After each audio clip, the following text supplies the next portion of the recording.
All right, let's call the meeting on the August 9th, 2022 to order. Please rise to the Pledge of Allegiance. Pledge allegiance to the flag of the United States of America and to the republic for which it stands, one nation, under God, indivisible, with liberty and justice for all. Will the clerk please take the roll? Councilmember James Blair, Excused, he'll be here a little late. Joseph Richardson, Present. Councilmember Joshua Crossman, Here. Councilmember Holly Smith. Here. Councilmember Brian Hess. Here. Councilmember Lynn Roy. Here. Councilmember Terry Kaminsky. Here. Mayor Joe DePinto. Here. All right, on to item number 2, agenda approval. Is there a motion to approve the agenda? Motion by Councilmember Smith, second by Councilmember Hess. Any discussion? All those in favor say aye. Aye. Any opposed, say nay. Motion carries. Special presentations, there's none scheduled. Public comment, is there anyone from the public that wishes to speak? No? All right, moving on. You can always speak at any of the other topics too, if you want to. Moving on to the consent agenda. Consists of the July 26, 2022 regular meeting minutes and the June check register and position summary reports. Is there a motion to approve the consent agenda? Approve the consent agenda. Second. Second by Councilmember Roy. Is there any discussion? All those in favor say aye. Aye. Any opposed say nay. Motion carries. New business. We have a proclamation this month for National Farmers Market Week. So, and we do have John, Heidi, and Javon here on behalf of the farmers market. And I'll go ahead and present you the nice one here in a second, but let me read it real fast.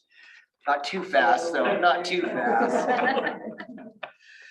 City of Yelm mayoral proclamation, National Farmers Market Week, week of August 7th to 13th, 2022. Whereas farmers markets are essential businesses that are committed to providing safe shopping experiences so that families may access healthy, local foods and agricultural products directly from Washington farmers and independent food businesses. And whereas farmers markets help preserve farmland, stimulate the local economy, increase access, support healthy communities, and promote sustainability and conscious environmental stewardship. And whereas farmers markets ensure healthy food is accessible to everyone. And whereas farmers markets are managed by dedicated community leaders who are driven by shared values to support local farmers, feed their neighbors, create a healthy Washington. And whereas farmers markets contribute to the economic and social vitality of communities, creating a positive social experience and educating shoppers about their food and where it comes from. And whereas the Yelms Farmers Market has over 20 vendors, including farmers, artisans, bakers, beekeepers, leather workers, much more, plus a thriving children's program and special events. Now, therefore, be it resolved that I, Joe DePinto, Mayor of the City of Yelm, do hereby proclaim August 7th through 13th, 2022 as National Farmers Market Week in the City of Yelm. Encourage the citizens of Yelm to support the City of Yelm and the local community. Signed, City of Yelm, Washington, this 9th day of August, 2022. If you want a photo op, I guess, or you can just hand it to you and shake your hand. Over the cameras. Congratulations. Thanks, John. Thanks for being here, all of you. Thank you for Farmers Market and running that, having it here in Yelm. We're very happy that it's here. Hopefully we can have it in the future, many years to come. All right. Any comments, questions from council? All right, moving on. Next item on the agenda, City of Yelm Salary Commission report. And this will be Kim McCullough, who's the chairperson. And we also have the other committee person, Ashley Brooks. And Ken would, so in just a little background, Ken was appointed by Mayor Foster. Ashley was appointed by myself this year. And we do have one vacancy. Currently, the one other person that I appointed turned out to be outside the city limits or outside the UGA and did not qualify. So we had to move on with the two of them. We are seeking to appoint for the last vacant position, but we will do that as soon as possible. But Ken, would you please take it away? Good. And the two of us were unanimous, so the third one wasn't quite as important.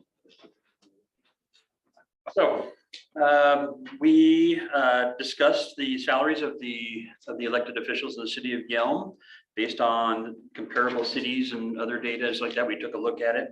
And for this period of time, we're going to keep the city council at the current rate of $818 per month or $9,816 per year, and no COLA at this time. And no benefits for the city council members.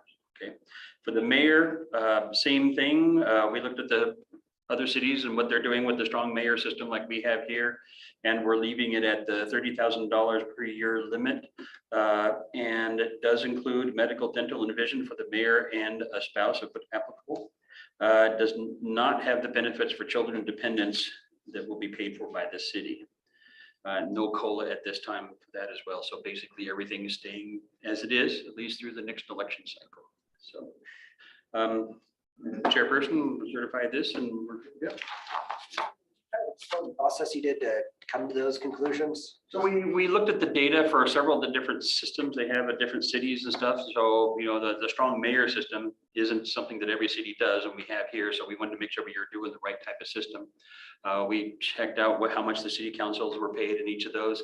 Right now, we're a little higher, just a little bit higher than most of those, but we figured by the time the next election cycle comes out, we're going to be right there. So that's why we're keeping everything the same there.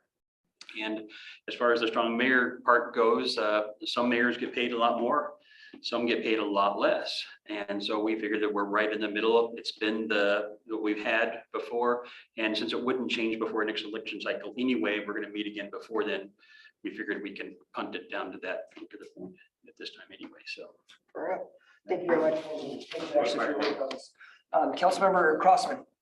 I was just curious, what are our comparable cities to Yelm? The exact cities, do you remember what they were? Like DuPont, they're Western Washington cities we were looking at to make sure there's a fair comparison, but I don't remember offhand. A lot of paperwork. Oh, I'm sure, yeah. I was just curious, yeah, who compares to us? Councilmember Roy could testify to that too, because she used to be on this commission years ago when it first started. So a lot of cities and stuff.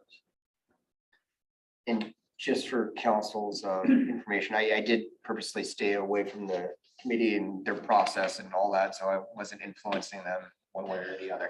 We had no influence from anybody on the elected officials and everything, as it should be. Yep, absolutely. Yeah. And so this is, the salary commission was it formed 4 years ago, 3 years ago? How long was it? The first one, Yeah, I'm gonna say it was 4 years ago. 4 years ago. And this was, council decided at that time that we would, for that council, I thought it was a great decision to do this, to keep it out of the council and mayor's hands. So it's in an independent commission that decides that. Prior to that, council was the ones that gave themselves raises and the mayor raises. So I'm glad that we're very transparent in this process, and I think it's a better process than we used to have. So that being said, there is no councilmanic action or anything. This is just to inform you of their decision. And it looks like status quo is staying as we are. So is there any other further questions on this? All right, we'll move on. Thank you. Move on to the item C, City of Yelm Beautification Grant Committee recommendations. And, you know, we've been talking about this for a while. Kathy, would you tee it up, please? Well, council, as you know, council approved the resolution number 624 on May 24th, establishing a Yelm Community Beautification Grant Program. So we advertised for the program on the City of Yelm website and also on the social media pages on June 2nd. We reposted the advertisement again on June 28th with an application due date of July 7th. So we did receive 5 applications. The committee met twice. We met in July and then again on August 1st to review the applications.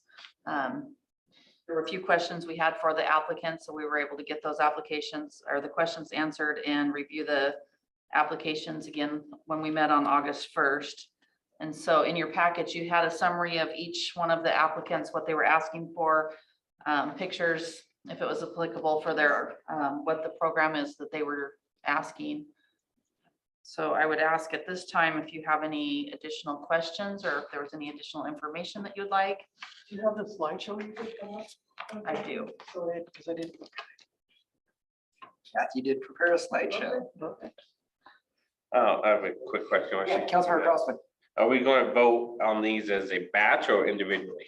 correct, is a batch. And this is the process, as Kathy said, was multiple meetings and it did include, who was it, Councilmember Smith and Acaro. Zakara and Oh, Stephanie. But for council, Councilmember Smith was the representative. Councilmember Hess. Just a little clarification, question I have in reference to it. The amount that they requested, is that covering the whole cost or was it a 50%, the city's doing the current 50% of the cost of their project? There was no 50%. This was, the reimbursement was for, some of them went over than the 5,000 would have covered.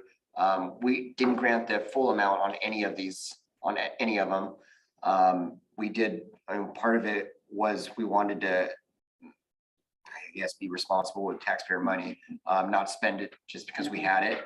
But as far as, am I understanding your question, Dave? I'm just trying to remember the process, 'cause, I don't have the grant, the original grant paperwork in front. Was it that they request an amount and if it is 100% of the project or just a small portion? Oh, no. $5,000. No, So they can request up to a certain amount. they can press 100% if they want to. If it was only a $3,000 project and they wanted all 3,000 reimbursed, they could ask for that 3,000. They have to have $3,000 in receipts too. They can't. No, I understand. I just was. Councilmember Is Kaminsky. there, I know we rehashed this so many times, sorry, Stephanie. Is there monies other than this in our beautification program, just as a liaison to the Arts Commission? I know they were coming forward with some requests. So is there money left over, Stephanie? This money is from the general fund. Okay. The money in Fund 302 can't be used. This is money coming out of the general fund. Okay. And is there a balance on, were we at 25 before? No, we went under. We went under, we estimated about 25,000, but we are under that amount for about 14,000. So anything requested by the Arts Commission would fall under a different category of the budget. Depends on what it is. So Art. I know, but so if it's an improvement to one of our parks, it may qualify to be funded out of the Fund 302. If it's not part of the parks, part of something that's in our plan, then it would have to be funded out of the general fund. And I did do up a memo that Michelle is going to share with the Arts Commission to kind of explain that more. And I'd be happy to share that with you. But no, the beautification money would come out of the general fund. I have had conversation with some of those members on the Arts Commission about some of the projects they want to do. And they'll likely do it in a study session or at a committee, the Public Services Committee, to bring it up first. Okay. Or bring it to their full council. So Councilmember Blair, just to let him know, we're on item number 6C. Maybe on beautification grant committee recommendations. Kathy, please. So the first one we have is Courtney Quinby. They requested $5,000. And it was for improvements to the intersection of 507 and 510. There's current landscaping there now. And that's kind of what that looks like currently with the landscaping. they want to redo the landscaping, and so this is what they've submitted for the program. We blow that up. a I little don't bit. know if Push it's the gonna let me.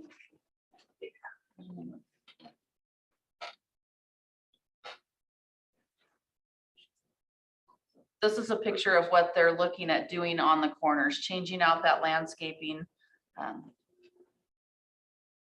lot of those are And- just bushes names or. Right, plant just the names. names of the bushes, the plants that they're gonna be planting there. And redoing that landscaping there to make it look. Is she with the pharmacy? Yes, yes. And they own the property, so they're. Does anyone have any questions on that one? They asked for 5,000. The committee's recommendation was 4,000. They wanted the committee met and felt that they wanted the owners of the property and the project to take a little bit of financial responsibility in it. So they would award, the recommendation was for 4,000. They would have to spend the money first. They have to meet these, plan it as they've presented it here, and then they have to submit receipts for the cost, and they would get up to 4,000. So if they didn't spend 4,000, they would get up to 4,000. Councilmember Roy. How close are we going to this blueprint? Like, if instead of burning a Colorado blue, Yeah, they plant something else, that's okay, right? As long as we're not introducing any invasive species, absolutely. Okay, okay, We would like them to stay as close to possible as what they've submitted, because Sure. we approved. sure. it's just a bunch of rocks that it changes it up. But if they do plants, very similar. Yeah, yeah, Some plants can get huge and block, so they have to be, like. Yeah, so I believe the criteria for that was it could be small to medium foliage, but we have no 50-foot maples, nothing okay, in that regard. Nothing that's gonna be a problem 20 years. sure, okay. With a letter of awarding the project to them, any changes, we would ask that to be submitted ahead of time. So maybe they go to the nursery, they can't get the plants that they're saying on here, maybe they're not quite available or something, and they substitute something else. We would just ask for them to submit that. Okay. To prevent the large trees from being planted in somewhere they're gonna be blocking sight and that sort of thing. If I look at this, I'm not gonna be able to tell the difference between a dwarf burning bush and a patch of grass. Councilmember Hess. When they proposed this, just because of the plants and the statement of trying to stay as non-invasive, are these, majority of these, are they native, indigenous towards the area, or are we? The reason why I'm asking is that if we're going to be doing something, it'd be nice to see that improvement that's done, and particularly when putting in landscaping, that it doesn't require additional water. It's something that will flourish within the area and be good for the pollinators within our area that would be helpful. So I'm just wondering if, was there any input from somebody in reference to when they were looking? Not, No, okay. Well, some of these plants are drought resistant, so they require very little water. And I believe there's lavender and some stuff there that their function is purely aesthetic. Okay, as I said, I'm just looking out for, what's going on with the big thing that a lot of studies show that if you bring in the indigenous plants, keep it native, it really helps out the community a lot better overall, and or not the community, the ecosystem itself. So that's what I was. And I think we could maybe recommend that in the future, but it wasn't a requirement of the grant. So if that, of people submitting that, we didn't have that as part of the requirements in the program. Any other questions on this one? Move on next.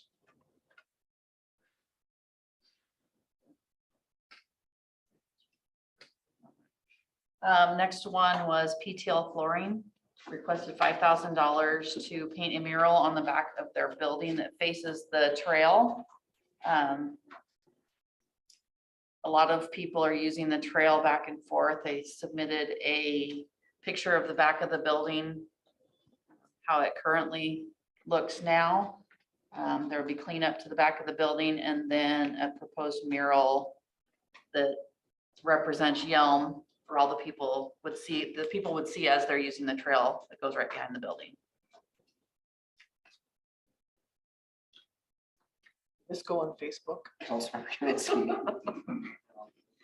Should have sent it around. Any other questions, comments? Councilmember Roy. Sorry, is this painted or is it like a vinyl? Painted. So, This is not painted though. so, No, this picture is not painted because this is a representation of what it's gonna look like. The real one's gonna be painted. so just for council, this is kind of an awkward moment because this is a council member's request here. So I would ask that you recuse yourself from the conversation and the vote on this. Oh, yeah, the vote, yes. Right. Questions, I think we can respond with staff on this. That's all right. Councilmember Kaminsky. So just, for any future mural projects, we will not be having like a vote from the public. It'll just go through this committee. Correct, yeah. So that was the whole purpose of having this committee, to vet it before it came to council. So if there was something distasteful or something that we thought that the community would not appreciate or like or support, that we could kind of squash it at that committee level. There's no votes of the public unless it's like a referendum or an initiative that we put forth, but officially. So it's we're trying to take out that controversial piece of it by having this committee and having a council member on it before we bring it to, and having this, not just council, but other staff as well to bring it to council, kind of vet it before. Council, of course, has the final say in approval or not. But we thought that this was very tasteful and in line with what community is, what they would appreciate. Not controversial, and yes, now we have a process, which I'm glad about. This committee is just to review this grant process. So any additional future items in another location, this particular committee would not be reviewing those, because this is Correct, just for this correct. this grant Correct. process. Yeah, excuse me. So, yeah, thank you. But say in my initiative, if I had pulled one of those other art pieces Mhm. to this committee, it would not have done the same process. No, because it would have had to have gone through the process of the beautification grant.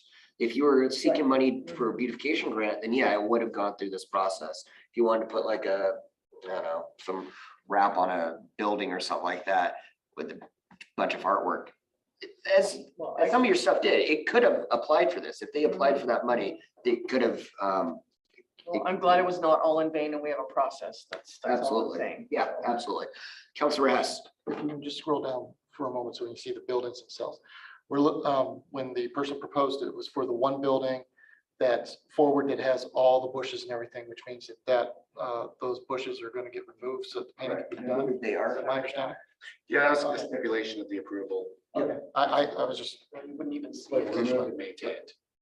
Yeah, and that was communicated to the applicant, absolutely. Any other questions? Let's move on. Still got a few more. Is that right? So You didn't say how much though, I don't believe, or Oh, did do you? we not talk about the same, amount? it was the same. They requested 5,000. I don't think- The recommendation was to award 4,000. We didn't award the full amount to anyone, so, yeah. I didn't know And people- being on the committee, I figured I We just talked about the realized you first one, wanted, we yeah, talked about the second one, Yeah. so just being transparent. yeah, thank you. So the next one is Shelley Brown, and she has requested funds for the Masonry Cafe and the Old Firehouse, which is, as you know, they've expanded their business. They would like to paint the outside of the building. That would be both of the Masonry Cafe and the Old Firehouse. They do not own those buildings, but we have received written approval from both owners that approve of the painting of the building. Their original application had a mural on the side of the building, which they've removed. They've decided they did not want to have that on there. Their application does meet all of the requirements. The committee recommendation is to award 4,000. The color scheme for the building, because the buildings are a part of the historic register, they do have to meet the color schemes with that. And so with this, before the building can be painted, the award letter and agreement with this group would be they have to submit the actual paint. They submitted paint samples. The building would be a nice, it's an off-white color. The around the doors and the windows would be a black trim. And then where you see the gray strip across the top of the old firehouse, and then there's a gray, don't have that one there. There's a side, on the side, it has that gray strip also. That strip would be a red. Our code does not allow for a bright fire engine red. And they kind of wanted to keep with the firehouse theme since the building was the firehouse and it says the old firehouse. So in order to meet code, it will be a brownish shade of red. So they can still, and they're happy with that, they can still do the red, but they do have to submit, and that will be part of the award letter. They do have to submit the actual paint colors that they will be using, especially with that red, to have it approved before they'll be able to do any painting of it, of the building. So the other thing at play there is it's in the central business district. So knowing where that red is going is really what's going to designate that. It could be a bright red as long as it's not more than 10% of the building area. That would just be considered an accent color. So really understanding what it is that she intends to do is vital to approving this proposal. Councilmember Kaminsky. Would that include that other little building there that used to be the old Clearview roofing? That's going to be a later expansion. My understanding is that down the road, that may be a beer and wine area. The paint is not included in that right now. Not now. You know, when we do this beautification process next year, maybe that's something she might want to apply for, something she might do independently. But it will include the original Masonry Cafe building. Good.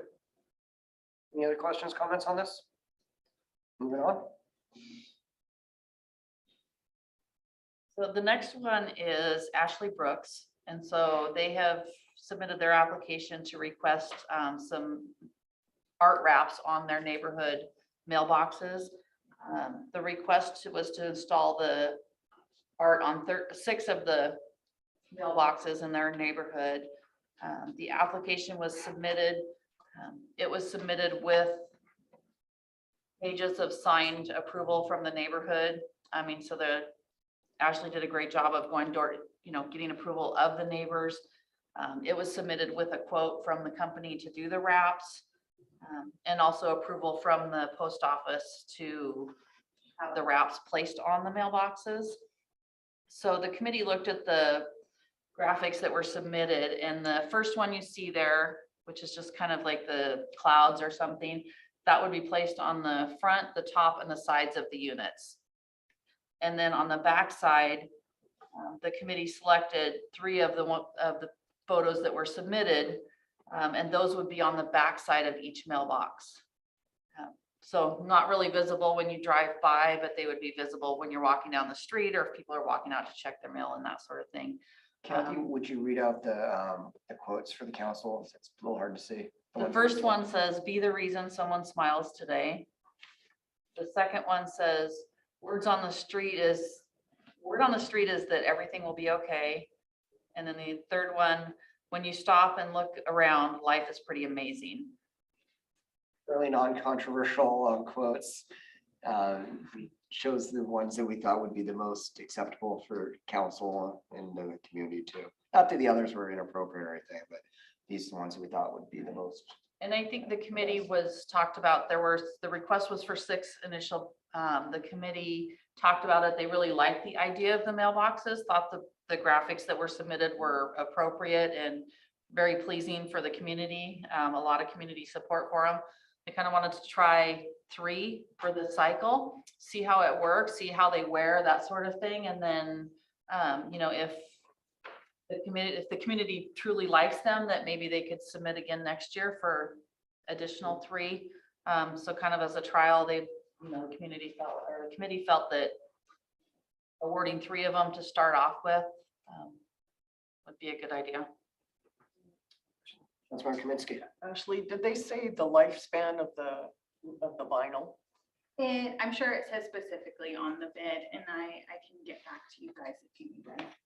More than 5 years, 10 Oh, years. definitely. And half of them are facing, the sun is on the image. So I was very thorough in making sure that things gonna last. Thank you. Any other questions, comments? This is our last one, Kat. The last approval, the last application that we received, it was not, the committee recommended not awarding it at this time. A great idea. I think everyone agreed that there was a good idea to do improvements to the area between Bob's Tavern and the Shiplap Coffee Shop. There were some code things right now that need to be taken care of before there would be additional considerations for the project. So As well as permission, like a letter from the property permission, owner. and so the committee felt that the recommendation would be is to maybe back to them, have them do a little bit more work and maybe try again and present their application next year. Where there was an award of money for that project. Yeah, I know, I was excited for this one too. It's a cool one. Amazing. And we're gonna work with them on some other things too as well. So I might see something similar to this pop up as a different project. Not to do with the Yelm beautification grant. All right, is that everything then? That's all of them. Does anyone have any more questions? Very well put together. Councilmember Hess? It's just a question for prior to doing this again next year. If we could revisit the way that it's written to discuss some of the things, some of the issues that were brought up, like plant lists, things like that for landscaping. Happy to relook at what council passed earlier. Absolutely. Any other questions, comments? All right, I will entertain a motion. This one. Councilmember Smith? I like waiting. It's kind of groovy. I get to do it. Motion to approve the 2022 Yelm Beautification Grant Committee Award recommendations in the not to exceed amount of $14,500. Courtney Quinby, $4,000. PTL Flooring, $4,000. Shelley Brown, $4,000, and Ashley Brooks, $2,500. Second by Councilmember Richardson. Is there any further discussion? All those in favor say aye. Aye. Any opposed, say nay. Any abstained? Councilmember Crossman abstained. All right, motion carries. Thank you very much, council. Good process. Happy that went through. All right, moving on, next item, D, resolution 626, declaring the properties located at 14906 89th Avenue Southeast and 311 Mackenzie Avenue Southwest as public nuisance properties. Again, these are very, this is gonna be crisp, but kind of teeing that up. This is very rare that we do these, and under the most severe circumstances. So Chris, please take it away.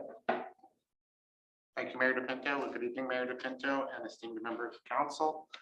I come before you today to request declaring a public nuisance on 2 problematic properties in the city. The first is 14906 89th Avenue. Wow, we quickly solved that, didn't we? Into the slide.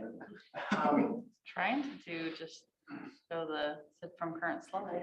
This one's been a problem for quite some time and a reoccurring problem at that.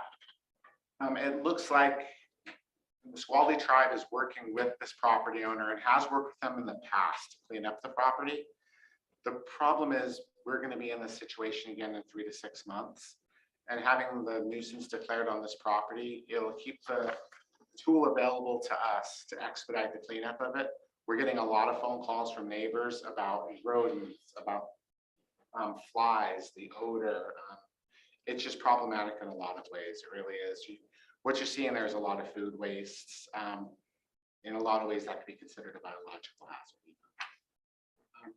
We're really hoping that this will resolve itself, but when the reoccurrence comes, and it will, we can move a lot quicker on it. Does anyone have any questions on this property? There's been plenty of communication with the property owner. They were even invited to council tonight to represent themselves. They chose not to attend. Any questions on this? All right, let's move on to the next item, please. One sec. Is that the front? So what you're looking at is the second. Oh, that's the back. This is all the backyard, so that's the second story deck. And since that first picture was taken, all of the stuff was removed from the deck and placed at the lower level. So there has been improvements on this property, but not significant enough. I mean, it's slow going. And I mean, I think this, in my time here, this is the fourth time that we've seen this property in this condition. Is it just, so it's mainly garbage? It is mainly garbage, and one thing that we requested from the tribe that's working with them is a long-term solution. Maybe provide them a sanitation can and you pay a couple months of the dues till the May, and maybe they'll get into the regular habit of having their garbage picked up on a weekly basis. So do we know that they don't have? They do not have garbage service, absolutely not.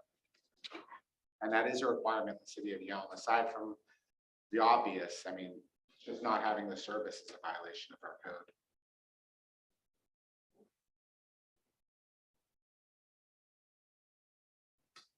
Any other questions, comments on this one? Let's look at the other property. So the other property we're looking at is 311 Mackenzie. So I was contacted by the management company that owns and is responsible for this property. There's been vandalism, break-ins, an obvious fire hazard with the lack of yard maintenance. The other thing about the lack of yard maintenance, it sends a clear signal that nobody's taking care of this property, and it kind of invites itself to vandalism and trespass.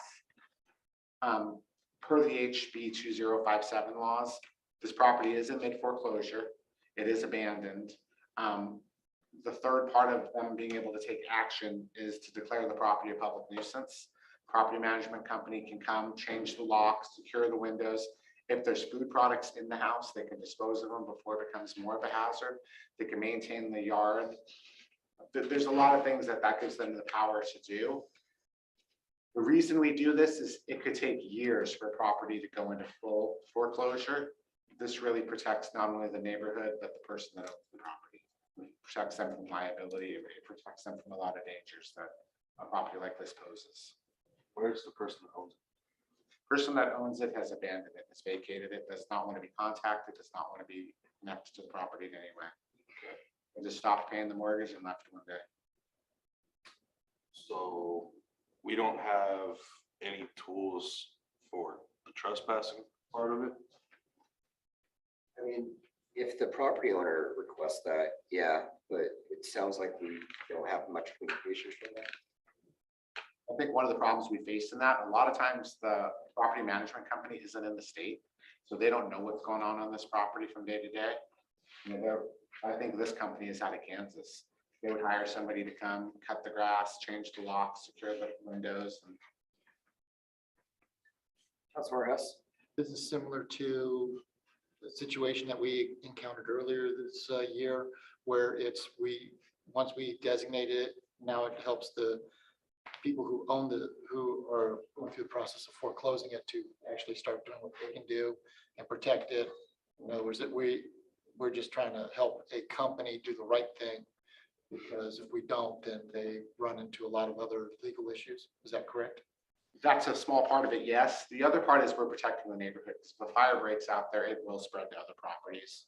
And I was just trying to remember that we had this discussion like January, February with two other properties. And I That is was correct, going yeah. through a lot of discussion about it, and I just wanted to make sure this one falls in the same, the 1490689 doesn't fall into the same way. It's because somebody is still occupying it. And we're just trying to help them along the way of how to to protect the neighborhood. The other thing it does with the 89th Avenue is it gives us right of entry, because the people that live there do not want to work with us. So if I was to put a notice on the door and say in 72 hours, we have a third-party company coming out to assess this damage and give us a quote on what it's going to take to clean it up, you're not to interfere with them in any way. We would give them ample notice so they would know someone's coming, because we don't want to put these workers in danger. Then we would come back and say, hey, the cleanup is happening on this day. Don't be surprised by people walking around in the yard, but also don't intimidate or interfere with them, because the city doesn't want to hire people and put them in harm's way. Okay. And thank you for the clarification of what that does for that property, what we're. Absolutely. Councilor Blair. Do we have evidence of anything actually happening in this house that's causing threat to neighbors or nearby? And I mean this, I don't know the word I'm looking for. I understand the first one. An unkept yard is not an excuse for, or a valid reason for a nuisance property, in my opinion. It's a very serious thing. I live next to someone that for the last 5 years has never mowed their yard. I understand the idea of possible fire issues, but it's not at the level of a nuisance property, in my opinion. So unless there's something else, but from what I see right here is we don't have evidence of that. I mean, I have the phone calls that come from the neighbors that are chasing, people out of the backyard, teenagers smoking pot, smoking cigarettes, breaking into the back door. They're doing that at the skate park. Yeah, but I mean, this is a home that a company or a person owns, and they are liable at the end of the day for that. If a couple people break into that house and gets hurt, the homeowner's responsible. And if they could just walk through the front door because the knob's broken and no one was able to replace the lock, that puts them in an even more lifeless position. Councilmember Hess. So by declaring it a nuisance, it's a legal term for the property owner or property manager, so they can finally go in and build, change locks, secure windows, secure the building itself, so that liability of somebody going in there and falling down, whatever, hurting themselves, they aren't held liable anymore.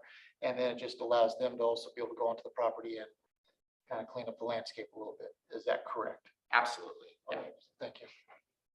Councilmember Kaminsky. I'd like to move to approve resolution 626, declaring the properties located at 14906 89th Avenue and 311 Mackenzie Avenue Southwest as public nuisance properties. Second by Councilmember Hess. Is there any further discussion? Councilmember Blair. I'm not sure if this needs to be an emotion. Like these two properties voted on separately. It's too late at this point. You can obviously appeal to the council to vote against this and then make that. But as it stands, there is a motion second for both of them. Vote on those separately? No, to vote on them together. Prove it as is. So is there any further discussion? All right, let's do a roll. Councilmember Blair. I'm gonna ask that everyone would consider voting no, and we could separate these. You don't have to do what I say, but I think these should be discussed separately. All right, any further discussion? Councilor Kaminsky. I trust in the process and the due diligence of the building department inspectors that have been through this many times, that they know the criteria that they're looking for hazard and danger and fire season and just everything we're dealing with. So I'm Councilor Smith. comfortable with that. I was just gonna say, I've been in this situation and it wasn't necessarily the yard, it was the people coming in and starting to cause problems in the neighborhood. That's just, Councilmember Hess. I understand Councilmember Blair's concern, but with my last question I asked, this is just a legal term. In other words, it makes no difference. There is no other legal term out there. Public nuisance is the legal term, that having the separation wouldn't make a difference, I don't think, in reference to what we're trying to accomplish as a whole. Councilor Blair. Just to comment on, I fully trust that y'all are doing your due diligence, and I think we had the same conversation last time. It's just in my position, that's the evidence I have. And that is my evidence. I cannot say yes to that. I mean, I understand, and our goal here is to grant access to the owner to secure their own property. We're not displacing anyone, we're not, we're not taking anything away from anyone that they don't already own. But I understand your concern, absolutely. Any further discussion? Councilor Richardson. I just want to point out, they were invited to be here tonight. The owner is the property management company, so they're on board with us. They're the ones that actually requested we declare a nuisance. The person that abandoned the property, there's no contact from them. They're just completely separated from it. They're not paying taxes on it. They're not paying any of the insurance on it. They're not doing anything with the upkeep. But this property management company is. They pay the taxes, they pay the insurance. Again, they own the liability for this, so it serves their best interests to be able to secure it.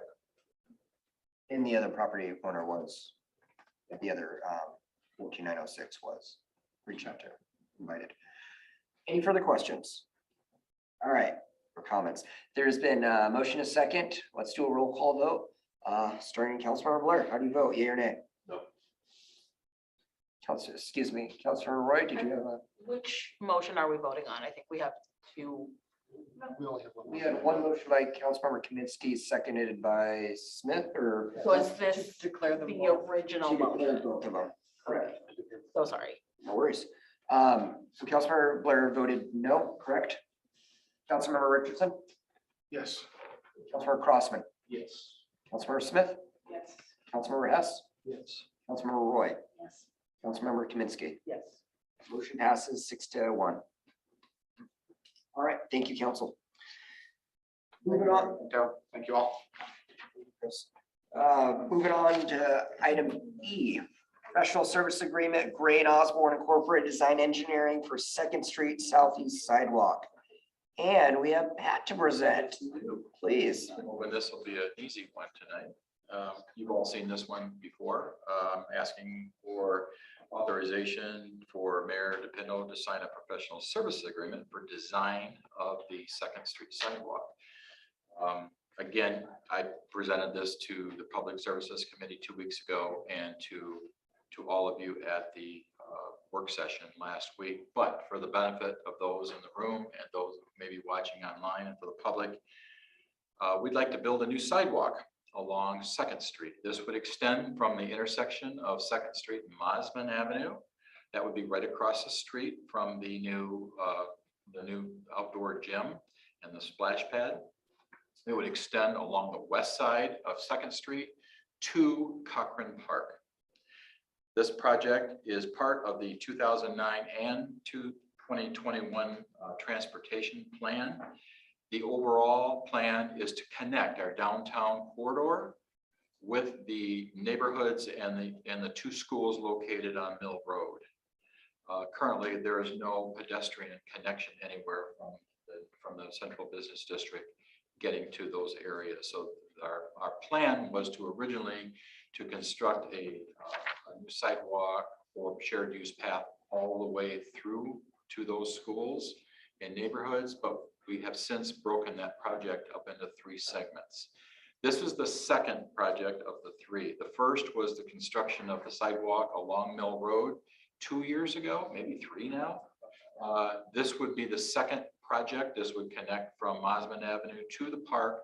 The third would be the new shared use pathway through Cochran Park to the existing sidewalk where it ends at Mill Road. Where that will be a third project separate from this. This project would be, or I'm asking for the approval to design that sidewalk segment from Mosman Avenue to Cochran Park. So if there's any other questions you may have for me, I'd be happy to answer them. Otherwise, I'll. Sure, pleasure. Councilmember Hess. I'd like to move that we authorize Mayor DePino to sign a professional service agreement with Gary and Osborne Inc. for a total estimated cost of $17,700 for design engineering services for the Second Street Southeast Sidewalk. Second by Councilmember Crossman. Is there any further discussion? All right, all those in favor say aye. Aye. Any opposed say nay. Motion carries. Okay, thank you. And Council. copy the version that's in the council packet can be signed. All right, moving right along. Item F, public service agreement with SCJ Alliance for delivery of a housing action plan. Cody, please take it away. So before you is PSA for the SCJ Alliance for Housing Action Plan. As you may or may not remember from last year, we received a grant in the amount of $75,000 from the Department of Commerce to commence a housing action plan, which is required by RCW 36.70.70A.040. So part of that requirement is to create this housing action plan. We found a company to do that for us. This will go directly with our comprehensive plan update in the next 2 years. The idea of a housing action plan is to identify areas that we can improve, rezone, modify zoning, create a code for that would allow housing of all levels and affordability in Yelm, and to address the need for housing for maybe marginalized groups or groups that aren't getting or finding the housing they need. That's what a housing action plan is. We would obviously, once we get to the point of the housing action plan and adopting it, then we would take steps to try to address some of those issues. I'd be happy to answer any other questions that you may have, or anything, reminders you need about what was taking place in the past to get to this point, so. No? I already said everything I wanted. First time.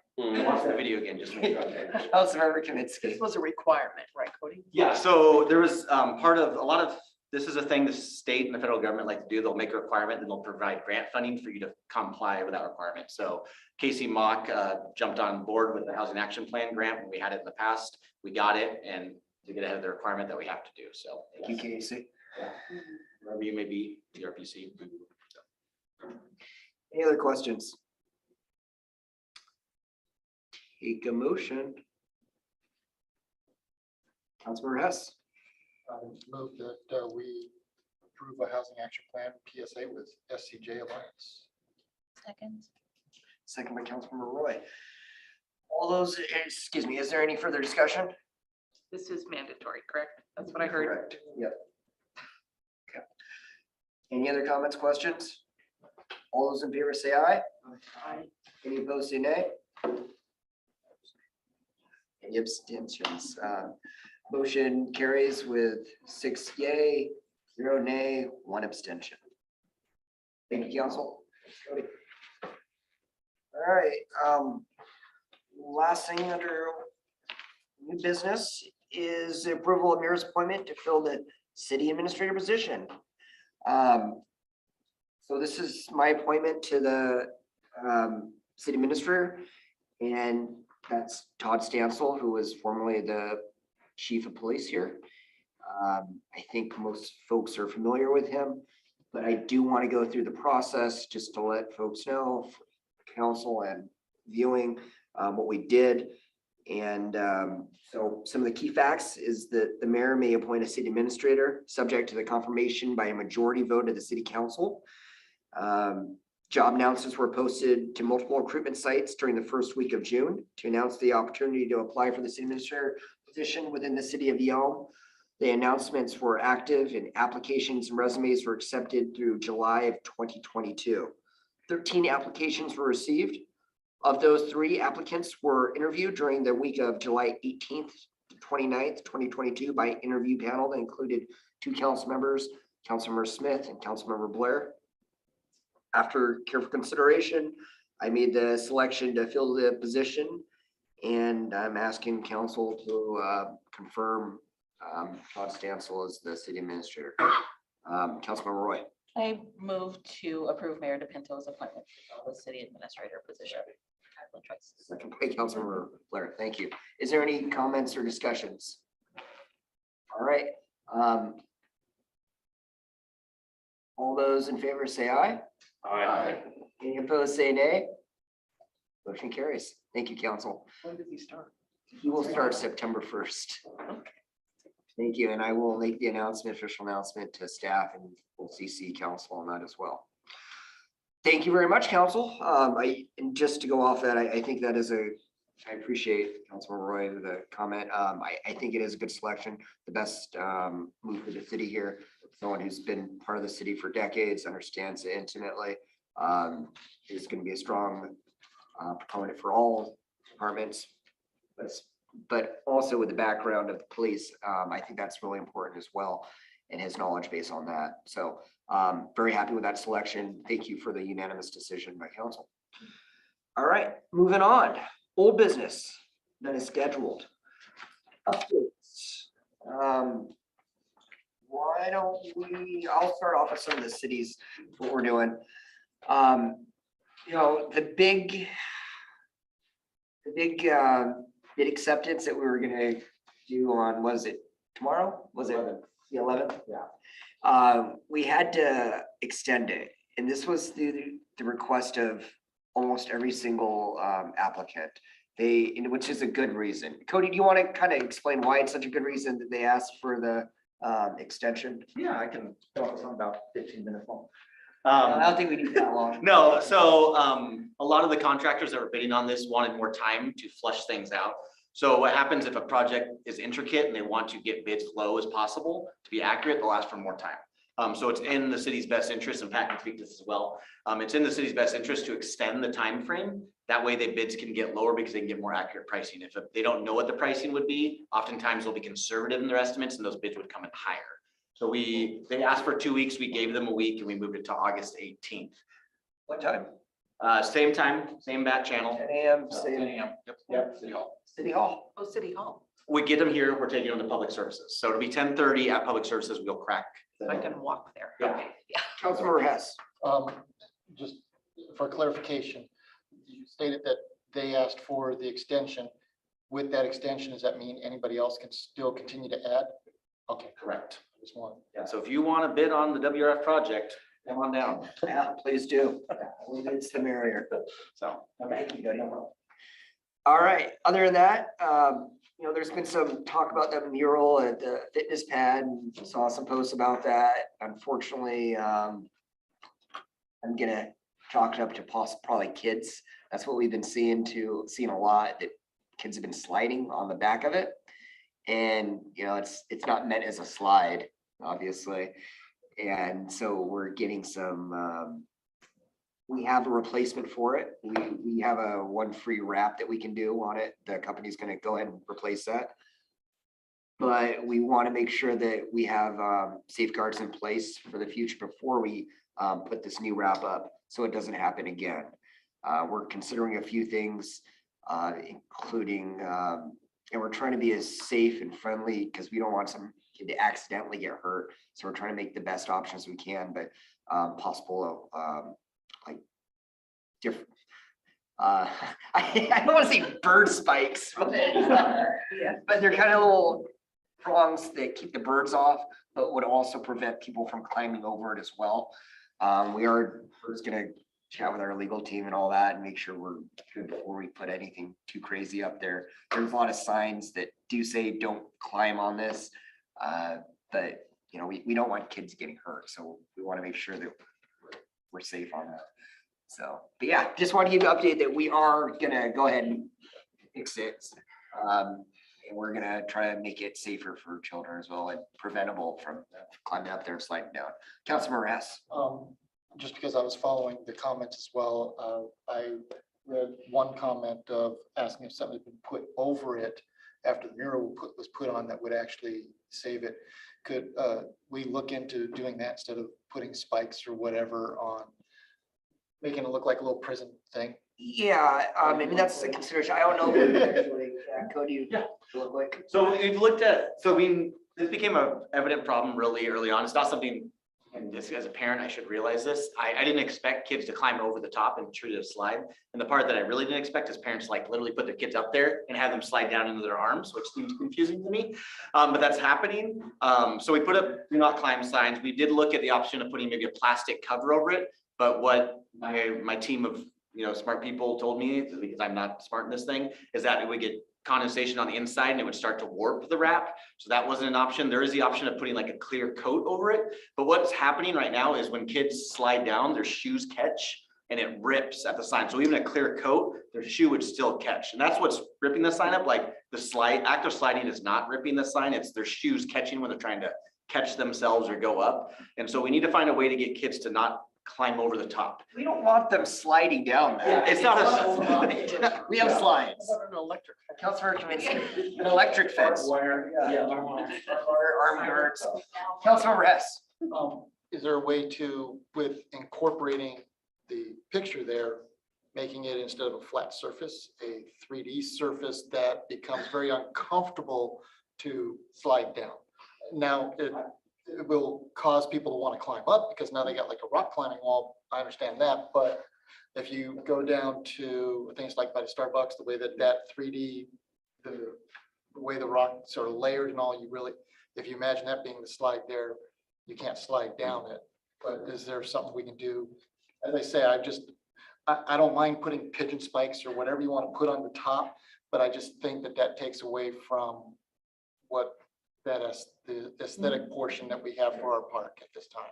We're exploring lots of different options, and we'll keep council abreast of what we do. And we're open to suggestions too. If council wants to bring up suggestions, feel free to email Cody. Please.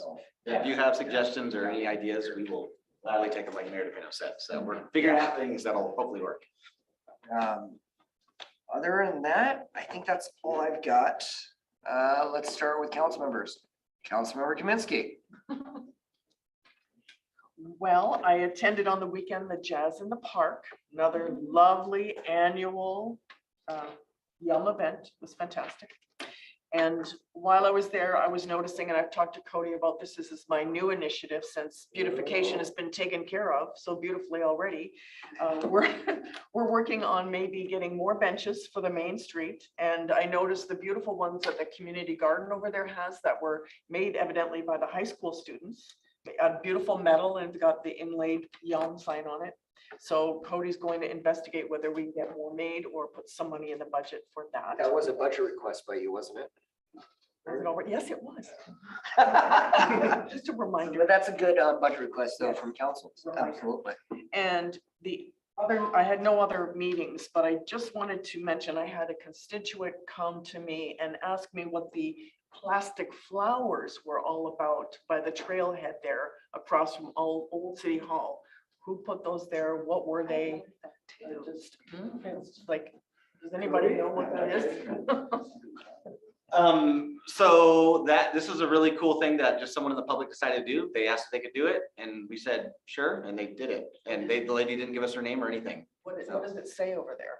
There's a bunch of different things. I know a couple people walked by and pictures taken, but it's It's not like a memorial. It almost looks like a memorial. I thought it was a memorial. Yeah, that's what I thought. Okay. all the travelers in the past. That's all. She just literally, we got someone called to, can I do some decorations? We go, be tasteful, sure. And That's a lovely idea, but I'd love if we did some real plants there and made it colorful and pretty, just like at City Hall would be even better. No good deed goes unpunished, but we can do that. Yeah, I think that'll look a lot better, but good idea. Lynn might know something. I know nothing. Oh, okay. It was whoever did it was super secretive and just wanted their approval. They didn't give us their name. I was like, have fun. So, they're not really. Assure you it was Yeah, not we can me. probably do that though. It's not plastic, that's all. We'll be too happy about doing more work. Yeah, we can do that. We'll figure it out. It's in our name. Yeah, the public works. Councilmember Roy. I did not have any meetings this week. However, I do want to remind council and invite everyone listening that tomorrow from 5:30 to 7, there is the Bountiful Byway Corridor Management Plan public meeting at the community center, looking for public input on things that are important to the people in this community on the Bountiful Byway. Can't wait to see you there. Councilmember Hess. Nothing to report this time. Thank you. Councilmember Smith. I, myself, and Terry were both judges at the Mermaid Festival. That was fun. It was very hot, but I attended the Public Safety Committee meeting. Just the highlights, the body camera systems, those are going well. They had some hiccups in the beginning, but those are going really well. The police officers are going to start taking jujitsu training here in Yelm.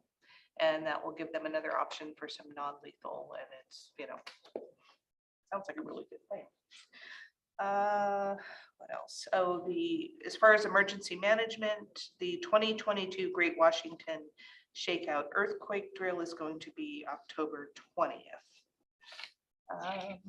And then I went to TCOM, and as of July, they are down 4.5, the dispatchers, 4.5 full-time employees. The dispatchers are getting burned out. This because I guess besides of the down employees, they also have people out on FMLA and it's vacation time. So we voted to re-implement a past MOU, so they will make double time rather than time and a half to help alleviate, because she said they're really getting burned out. They're still looking for new employees. There's going to be another academy starting in October 3rd. the group of 8 that they had that they got through the academy is now down to 6 because a lot of them, now that police departments and fire departments are hiring, that's where they hire from a lot. So they've lost 2. The training that TCOM has put together has become nationally recognized. It's one of 91 in the USA and only 5 in Washington State. So that was pretty cool. And this was kind of interesting. They have something called a UPS, an uninterrupted power supply. It's a piece of equipment between PSE and the generator. And it's old and it had a failure where the power went out. The generator didn't kick on and 911 was down. This was earlier for a couple of hours. So they're looking at getting a new one, but it's pretty pricey. I think it's over $300,000, but they're hoping to get that fixed. So that doesn't happen again, ever. So anyway. How are they funding? They're not asking us for money. No, are no, they're not asking us. It was, but it was interesting that the whole system kind of failed where it's not supposed to. So they're actually trying to get 2 so if one goes down, they'll still have another one. But they did say they're on the same grid as the hospital, so they usually get back. Anyway. Thank you, Councilmember Smith. Councilmember Crossman. Nothing exciting today. Fair enough. Thank you, Councilman Crossman. Councilmember Richardson. I attended the chamber forum today and over there at 507 Tap House Filling Station. It looks beautiful. Bill's done a great job up there and Cody filled in for the mayor 60 and he did a minute 16. City 60, but. Well, I was just saying that because you weren't there. Yeah. Thank you. I appreciate that. A little early for me to be drinking at noon, but.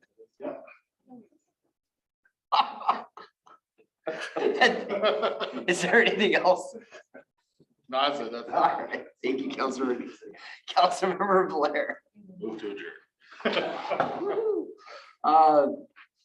Well, I kind of did my report. I could drag this out probably another 7 minutes or 6 minutes. Oh. You guys got a pool too? Yeah, surprise guest. On our management meeting, sometimes the meetings could possibly go, so. I thought it would be about what it is now, minus about 5 minutes. I'm pretty good at reading the council for those, but there's, I thought it was gonna last a lot longer, like 8 o'clock almost, like. It's not that much on there. Or something. Yeah, it was I think $200 a person or so. Okay. I'm just kidding. There is no paying. This is funny. So, yeah, I heard a motion to adjourn from Councilmember Blair. Seconded by Holly. Second. Seconded by Councilmember Smith. All in favor, say aye. All right.